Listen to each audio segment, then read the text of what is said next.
Mean राशि के दोस्तों नमस्कार। दोस्तों, नवंबर का महीना शुरू हो चुका और अब हमारे जो देव सोए हुए थे, देव उठानी एकादशी के बाद उठ चुके हैं। अब सभी शुभ काम आप कर सकते हैं, चाहे वो विवाह शादी हो, फैक्ट्री लगानी हो, दुकान खोलनी हो, मकान बनाना हो। तो अब बहुत ही शुभ दिन आ चुके हैं। दोस्तों, नवंबर का महीना मीन राशि के लिए काफ़ी अच्छा कह सकते हैं, लेकिन उसके लिए आपको प्रयास भी अच्छे ही करने पड़ेंगे, मेहनत भी अच्छी तरह करनी पड़ेगी, तभी दिन और समय अच्छा रह सकता है। दोस्तों, इस समय परिवार में किसी भी तरह की राजनीति नहीं करनी चाहिए। सब कुछ ईमानदारी और स्पष्टता जरूरी है परिवार के अंदर। और एक काम और करना आपने कि ज़्यादा दान दिखावे में बिल्कुल ना आना, क्योंकि आप दूसरों की मदद करने से पहले अपनी खुद की मदद करें, अपने परिवार की मदद करें।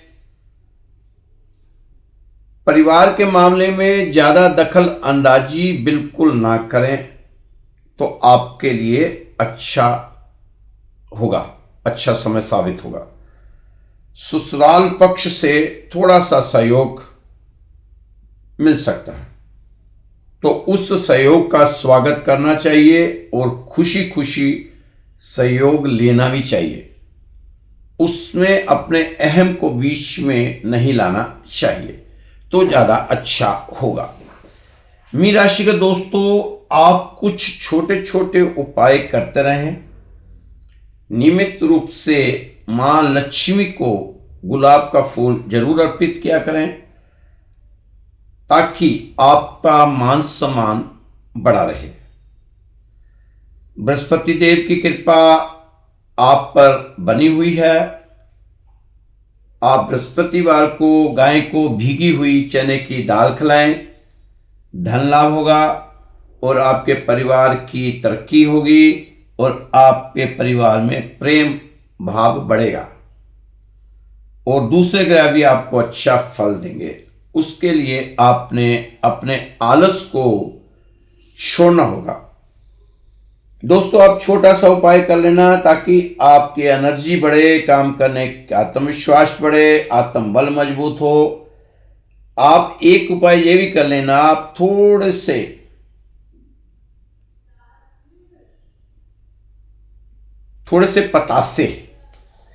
पतासे होते सफेद सफेद खाने वाले, जो प्रसाद में भी मिलते हैं, उसे चूरा बनाकर सूरज ढलते ही चींटियों को डालें। शनिवार के दिन चींटियों को डालने से पहले अपने ऊपर से 11 बार घुमा लें। यह उपाय आपके आत्मविश्वास को बढ़ाएगा और आपकी विल पावर को भी मजबूत करेगा। प्रगति और सफलता का पहला मंत्र है अपने आप की ओर देखना। जब हम दूसरे को देखते हैं तो हमारी जिंदगी में वो सब घटित होता है जो घटित नहीं होना चाहिए। हम जब किसी दूसरे को देखते हैं, क्रोध, अहंकार और लोभ उत्पन्न होता है। इसलिए आप अपने को देखते हुए आगे बढ़ें। जो लोग पहले से नौकरी में हैं, उनके लिए यह समय आत्मविश्लेषण और रणनीति बनाने का समय है। आपकी मेहनत का आपको तुरंत परिणाम अभी नहीं मिलेगा, लेकिन जिम्मेदारी और ईमानदारी निभाते रहें। आप अपना कर्म करते रहें, अच्छा फल आगे जाकर आपको जरूर मिलेगा। आप तो बस अपने सभी कार्यों में ईमानदारी और समर्पण की भावना बनाए रखें, कल्याण होगा ही होगा। यूनिवर्स कह रहा है कि आपके जीवन की दशा और दिशा दोनों ही बदल सकते हैं मीन राशि वालों के, अगर आप चाहेंगे तो। कई ग्रह चमत्कारी रूप से आप पर अपना आशीर्वाद बनाए हुए हैं। जब सभी ग्रह मन में सोच रखते हैं आपके प्रति कि मीन राशि के जातकों को हम तुम्हारे कर्मों की अपेक्षा अधिक देने की सोच बनाए हुए हैं। तुम्हारे दुख के दिन अब दूर होते हुए चले जाएंगे। मेहनत मेहनत मेहनत तो करनी ही पड़ेगी दोस्तों। बदलाव से मत डरो, बदलाव से मत डरो मेरे दोस्तों, क्योंकि बदलाव पहला कदम है कामयाबी की ओर आगे बढ़ने का। कभी भी आप मायूस ना हुआ करें मेरे दोस्तों, जिंदगी कहीं से भी अचानक अच्छा मोड़ ले सकती है। सूरज धीरे धीरे निकलता है, ऊपर उठता है और दुनिया को प्रकाशित करता है। उसी तरह सब्र के साथ जो व्यक्ति आगे बढ़ता है वो एक दिन निश्चित ही ऊपर उठकर अपनी तकदीर बदलता है। हर सपने को पूरा करने का समय आता है। धैर्य रखो और अपने लक्ष्य की ओर निरंतर बढ़ते चले जाओ। वक्त आने पर हर अंधेरा छटता है, बस विश्वास की रोशनी जलानी पड़ती है। आने वाले समय में कष्ट भी हटेंगे, दुख भी हरेंगे। चिंता ना करें, आपके ग्रह सब कुछ सही करेंगे। जीवन के इस नियम को हमें अच्छी तरह से समझ लेना जरूरी है। नियम है जो भाग्य में है वो भाग कर आएगा, वो जो भाग्य में नहीं है वो आकर भी भाग जाएगा। थोड़ा सा इंतजार कीजिए। किसी के दिल बदलेंगे, किसी के दिन बदलेंगे। ध्यान रखें कि आप क्या सोचते हैं, आप वो हैं जो आपकी सोच ने आपको बनाया है। आप हमेशा अपनी सोच सकारात्मक रखें। दोस्तों, मीन राशि के दोस्तों, इस समय आपको खुद को नियम और अनुशासन के साथ चलाने की जरूरत है। अगर आप कामयाब होना चाहते हैं, आप अपनी दिनचर्या को नियम के साथ निभाएं,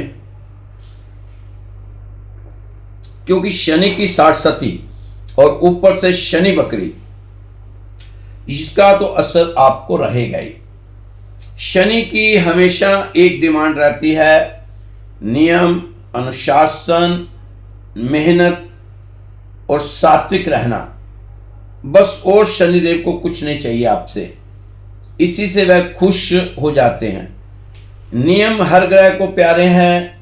आप भी अपनी लाइफ में कुछ नियम बनाकर चलेंगे तो फायदा चल कर आएगा, नहीं तो आया हुआ भी चला जाना है। यह बात आप अपने दिमाग में रख कर आगे बढ़ें। हमारे जीवन में समस्याएं बिना किसी कारण नहीं आती, उनका आना एक इशारा या संदेश होता है कि हमारे लिए कि हमें अपने जीवन में कुछ बदलाव लाने की जरूरत है। अपने आप में कुछ बदलने की जरूरत है। कुछ बदलना ही ठीक रहेगा, जय आपका मन भी कहता है, अंदर से आवाज भी आती होगी कि अब बदलाव चाहिए, बहुत हो गया, बस और नहीं बर्दाश्त, बहुत हो गया। तो अंदर से आवाज तो आती होगी दोस्तों। मीन राशि के दोस्तों, जिंदगी हमेशा एक नया मौका देती है। सरल शब्दों में उसे कल कहते हैं, क्योंकि मीन राशि के जीवन में हर कष्ट, समस्याएं इस समय जो चल रही है उसका कारण भी कल ही है कि कल देख लेंगे, कल कर लेंगे, कल से शुरू करेंगे। ऐसा करते करते उस कल ने इतना बड़ा जाल बिछा दिया कि उसमें से निकलना मुश्किल हो रहा है मीन राशि वालों का। यह कल की ही तो बात है जब आप सुखी थे। अब फिर से आप कल से सुखी रहना चाहते हैं, लेकिन अब आप कहते हुए सुने जाते हो कि कल किसने देखा है। अब आपको जो चाहिए वो आज ही चाहिए, आज भी नहीं अभी चाहिए। बच्चों की तरह जिद पकड़ लेते हैं, लेकिन कर्म करने में कल पर टालते हैं। ये टाल मटोल वाली आदत को अब नवंबर महीने में आपको बदल लेना चाहिए। दोस्तों, ये कड़वी सच्चाई है कि हर बड़ी कामयाबी समय मांगती है, इसलिए पेशेंस का साथ नहीं छोड़ना चाहिए। अगर आप इस समय कुछ बड़ा करना चाहते हो तो जीवन में कुछ नियम बनाओ। छोटे विचारों को अपने पास फटकने ना दें। और छोटे विचारों वाले लोगों को भी अपने पास फटकने ना दें। एक छोटी सी कहानी नियम के ऊपर है। ये हमारी ज़िंदगी में नियम कितना ज़रूरी है। अगर नियम बनाकर ज़िंदगी जिएंगे तो कब किस मोड़ पर किस्मत पलट जाए ये कोई नहीं कह सकता। एक परिवार एक गांव में रहता था। माँ, बेटा, बहू और 2 छोटे बच्चे।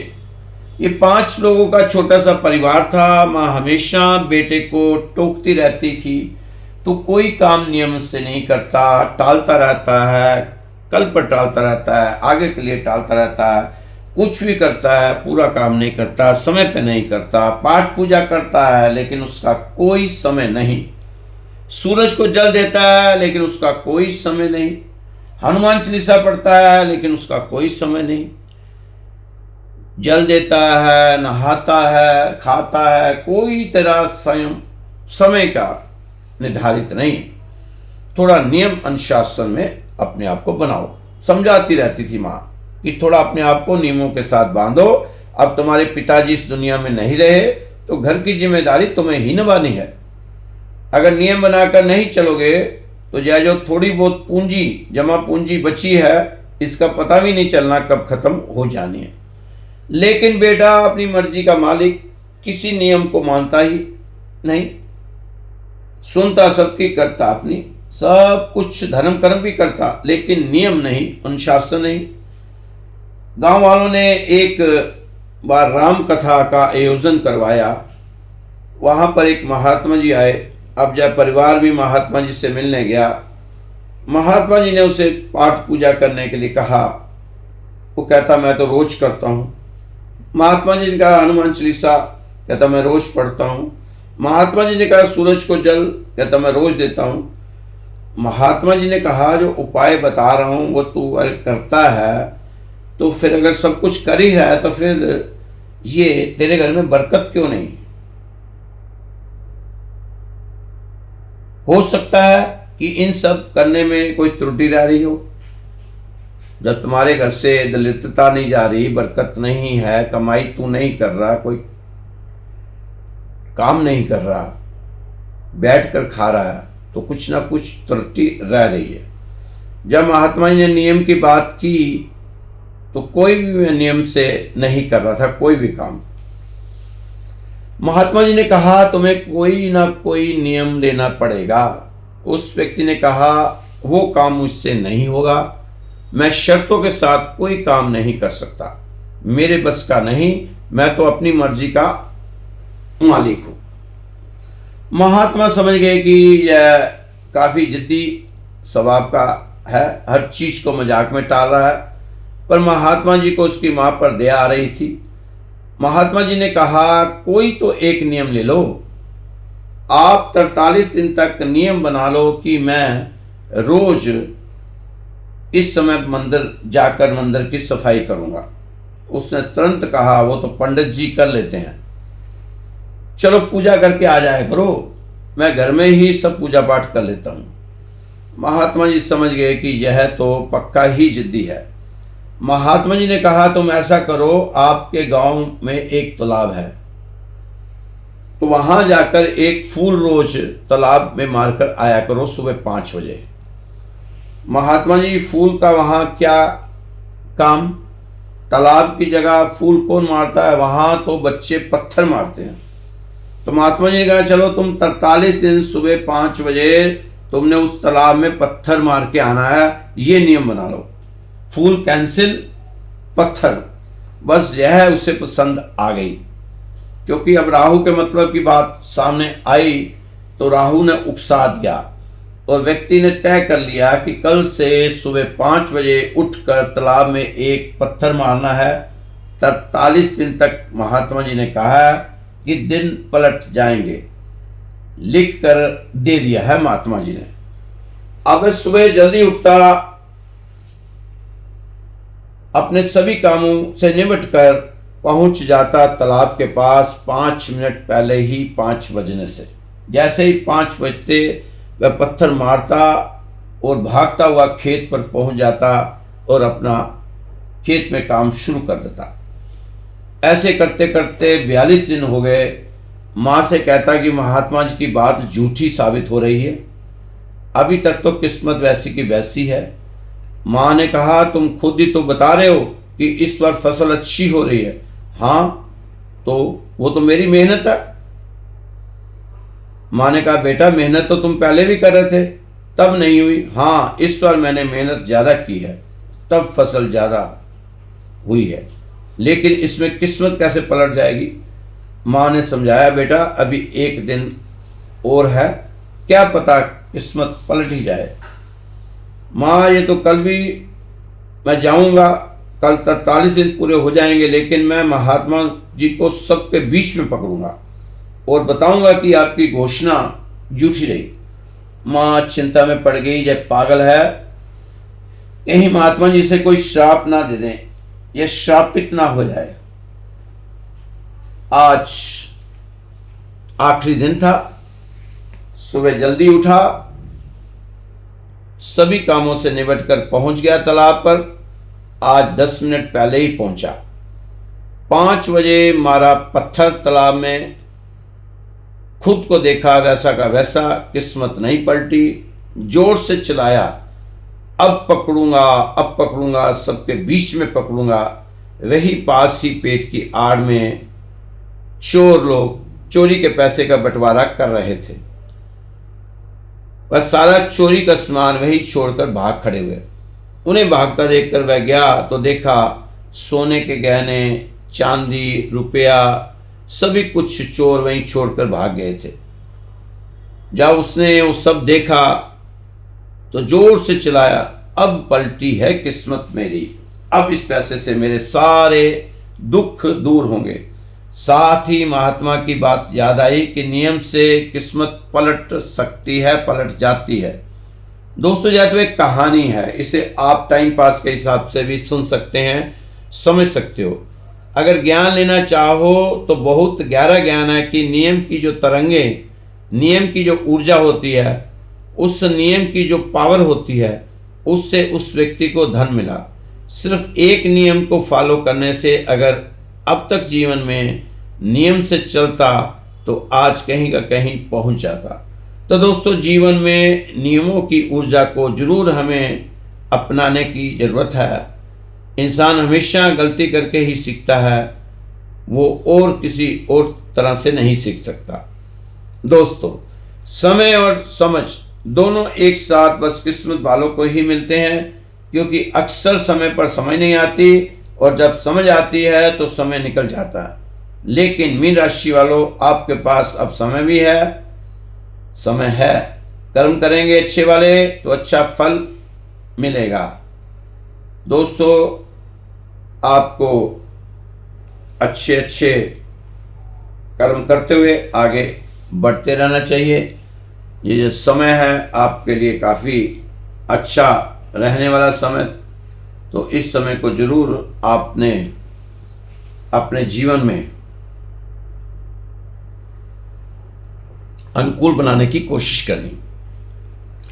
दोस्तों इंसान के जीवन में जब विपत्ति आती है तो कोई भी आसपास नहीं होता, सभी रिश्ते नाते यार दोस्त अकेला छोड़ जाते हैं, तो तब रोना आता है। और उस समय जब हम अकेले संघर्ष कर रहे होते हैं तो रोज रोज रोते हैं, और यदि उस समय रोक कर भगवान को पुकारा जाता है तो इससे भगवान की बहुत जल्दी प्राप्ति हो सकती है। दोस्तों लोग सच ही कहते हैं, कोई नहीं तुम्हारा इस झूठी दुनिया में, कोई नहीं, न रिश्ता, न परिवार, न समाज, और ना ही संसार, कोई नहीं। दोस्तों जिस दिन सड़ने लगेंगे, किसी के काम लायक नहीं रहोगे, उस समय तुम्हें कोई नहीं पूछेगा, कोई कदर नहीं करेगा। दोस्तों अगर आप किसी के लिए उपयोगी हो या काम के लायक हो तो लोग पूछेंगे, सब प्यार करेंगे। जैसे ही तुम्हारी खूंटी कमज़ोर पड़ी, तुम किसी के दुखों को, जरूरतों को अपनी खूंटी पर नहीं टांग पाओगे तो तुम अकेले रह जाओगे। इसलिए सच्चा रिश्ता भगवान से बना लो, वो ही काम आएगा। मैं आपकी राशि में आपको बार बार बताता हूँ। दोस्तों, जब जीवन में बहुत विकट परिस्थितियां आए तो भगवान से हमें प्रार्थना करनी चाहिए कि हे मेरे परमात्मा, मेरे प्रभु, मेरी इतनी परीक्षा ना लो, मैं फेल हो जाऊंगा। मेरे में इतना सामर्थ्य नहीं कि तुम्हारी ली गई परीक्षा में पास हो सकूं। मैं फेल हो जाऊंगा। ईश्वर, मुझे बल दो प्रभु। या तो इन विपत्तियों से छुटकारा दिलाओ, या इन समस्याओं को हटाओ, या मुझे बल दो कि मैं इस समस्या में आपका सिमरन करते हुए बाहर हो जाऊं। मेरे प्रभु, आप मुझे अगर छोड़ भी दोगे तो मैं कहीं का नहीं रहूं। मैं संभल नहीं पाऊंगा, मैं गिर ही जाऊंगा। मेरे में कोई समर्थ नहीं। ऐसी प्रार्थना भगवान से आपको रोज करनी चाहिए, तो भगवान जरूर आपका साथ देंगे और आपको हर संघर्ष में जीत दिलाएंगे।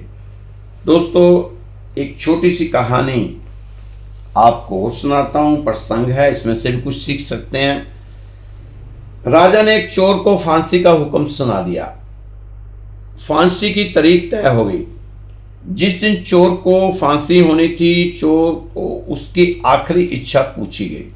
हमेशा उस राज्य में पूछा जाता था, मरने से पहले नियम था। उस राज्य का यह नियम था, जिसे फांसी दी जाती थी उस समय राजा खुद जाकर उसकी आखिरी इच्छा पूछता था। राजा खुद। राजा ने पूछा, बोल तेरी आखिरी इच्छा क्या है?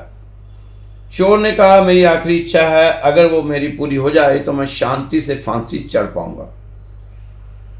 चोर ने राजा से कहा, मेरे पास मोती है। ये मोती मुझे मेरे गुरु ने दिए थे और मेरे गुरु ने कहा था इन्हें बो देना, एक मोती से लाखों मोती पैदा होंगे। तो मैं इन्हें बो देना चाहता था पर नहीं बो पाया, समय नहीं मिला। पर अब तो मैं मर ही जाऊंगा, लेकिन कोई और ही फसल काटेगा अगर इस मोती को बोएगा। किसी को तो इसका लाभ हो, तो मैं मोती बोना चाहता हूं इस समय, नहीं तो ये मोती जाया जाएंगे, व्यर्थ हो जाएंगे। राजा लोभ में आ गया। उसने कहा, ठीक है, तुम राजमहल के बगीचे में इन मोतियों को बो दो। उस आदमी ने जमीन साफ की, उस पर हल वगैरह चलाए, जमीन बीज बोने को तैयार थी। फिर उसने वजीर को कहा, राजा को बुला लो। राजा आ गया। उसने वो मोती राजा को दे दिए कि आप कृपा करके इन बीजों को बो दे, क्योंकि मेरे गुरु ने कहा था कि जो जय मोती बोए वो चोर ना होए। जो चोर ना हो वो ही इन मोतियों को बोएगा, तभी ये मोती हो पाएंगे। मैं तो चोर हूं, मैं इनको कैसे बो सकता हूं? मैं नहीं बो सकूंगा, और बोऊंगा भी तो ये व्यर्थ जाएंगे, फसल नहीं होगी। इन मोतियों में खूबी है कि कोई ऐसा आदमी बोए जो चोर ना हो। राजा अपने वजीर की तरफ देखने लगा, वजीर पुरोहित की तरफ देखने लगा, पुरोहित सेनापति की तरफ देखने लगा, सेनापति राजा की तरफ देखने लगा। तब राजा ने कहा, क्षमा करो, ये बीज नहीं बोए जाएंगे, ना ही बोए जा सकेंगे। हम सब चोर हैं। ऐसा तो कोई आदमी नहीं जो चोर ना हो।